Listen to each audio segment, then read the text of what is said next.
क्या बोलते हो हर्षद भाई, ये शेयर मार्केट में पैसे लगा दे क्या? सब बोल रहे इसमें रिस्क है। रिस्क है तो रिस्क है।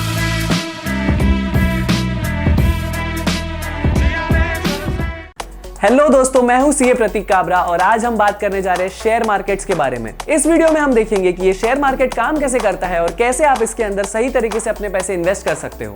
हम सभी लोग देखते हैं कि शेयर मार्केट में बहुत सारे लोग बहुत सारा पैसा बना रहे हैं, पर बिगिनर्स को शेयर मार्केट के नाम से ही डर लगने लगता है। सब कहते हैं कि इसमें बहुत ज्यादा रिस्क है। इसका मेन रीजन ये है कि हमें स्कूल्स और कॉलेजेस में सही फाइनेंशियल एजुकेशन नहीं दिया जाता। लेकिन इस वीडियो को देखने के बाद आपके शेयर मार्केट के सारे बेसिक कंसेप्ट्स क्लियर हो जाएंगे। तो चलते हैं फिर। जब हम शेयर मार्केट्स की बात करते हैं तो एक्चुअली हम बात कर रहे हैं बीएसई और एनएसई की। ये हमारे देश के सबसे बड़े दो स्टॉक एक्सचेंजेस है। इनका काम बहुत ही सिंपल है, ये शेयर्स के बायर्स और सेलर्स को मिलाते हैं, लेकिन इसका प्रोसेस बहुत ही ज्यादा कॉम्प्लिकेटेड होता है। आइए चलते हैं बीएसई में।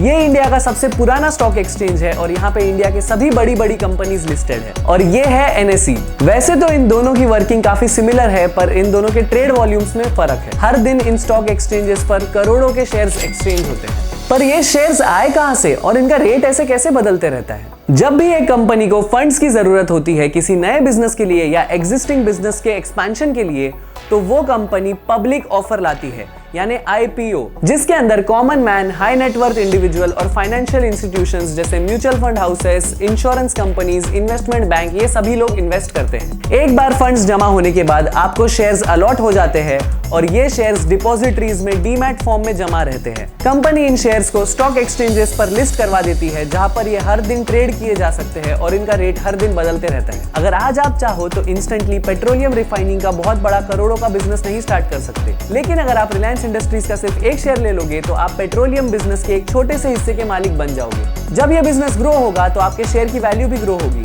और जब इस बिजनेस में प्रॉफिट होगा तो कंपनी आपको डिविडेंड्स और बोनसेस भी दे सकती है। इसीलिए शेयर मार्केट एक बहुत ही पावरफुल टूल है जो आपको किसी भी बिजनेस सेक्टर में अपने पैसे इन्वेस्ट करने का एक आसान रास्ता देता है। शेयर मार्केट में इन्वेस्ट करना आजकल तो बहुत ही ज्यादा आसान हो चुका है।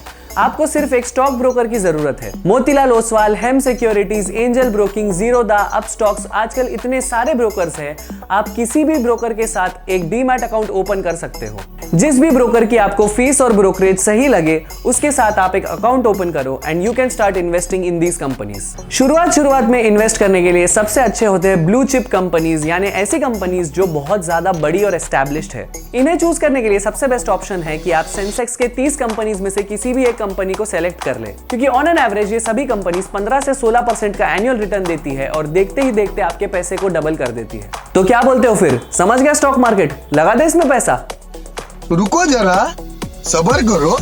स्टॉक मार्केट में इन्वेस्ट करना किसी रोलर कोस्टर राइड से कम नहीं है। 2020 ने एक ही साल में हमें इतने हाइज और लोज दिखा दिए हैं कि investment in share market is subject to market risk. ये लाइन हमें बहुत अच्छे से समझ चुकी है। फरवरी 2020 के 41,000 के लेवल से मार्केट 25,000 के लेवल्स तक गिर गया था और करंटली ये वापस 50,000 टच करने आ गया है। कई लोगों ने इस रैली में बहुत सारा पैसा कमाया है और कई लोगों ने इसमें बहुत सारा पैसा गमाया भी है।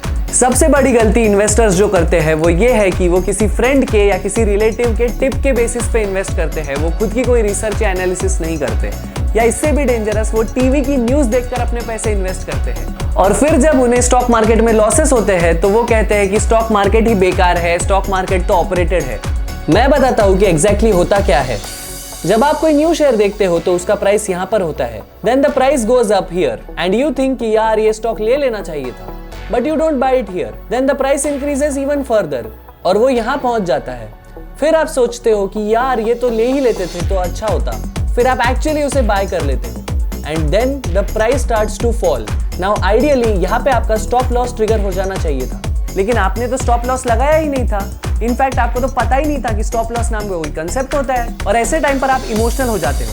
आप सोचते हो कि ऐसे कैसे मेरा इन्वेस्टमेंट डिसीजन गलत हो सकता है, और आप सोचते हो कि ये लॉस मैं नहीं बुक करूंगा। और फिर इन्वेस्टर्स बोलते हैं कि नहीं हम तो लॉन्ग टर्म इन्वेस्टर्स हैं।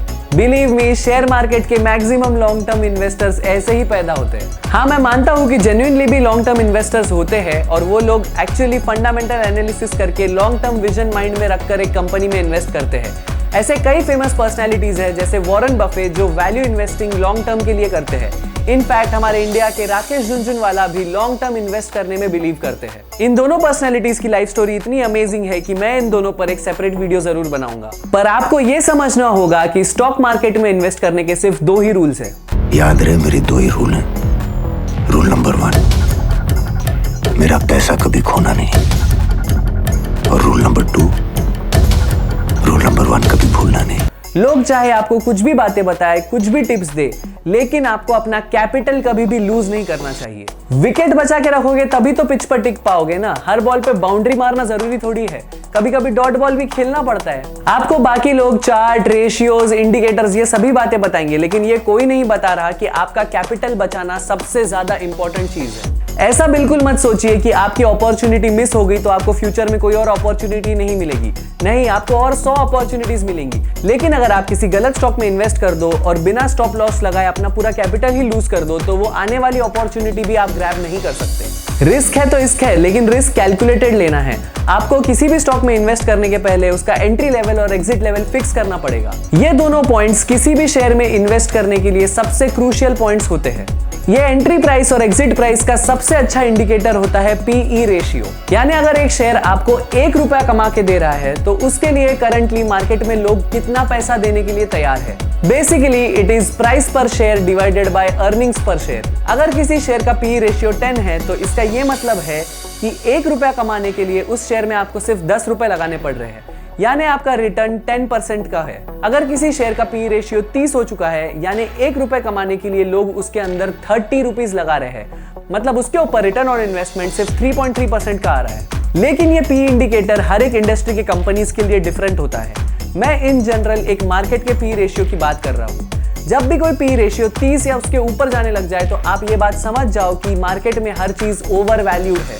सो बेसिकली 10 के आसपास के पीई रेशियो के पास आपको बाय करना चाहिए और 30 के आसपास के पीई रेशियो के पास आपको सेल करना चाहिए। इसे आप शेयर मार्केट में इन्वेस्ट करने का गोल्डन रूल मान सकते हो। अगर आप सिर्फ ये रूल भी फॉलो कर लो तो आप मार्केट में बहुत सारा लॉस अवॉइड कर सकते हो।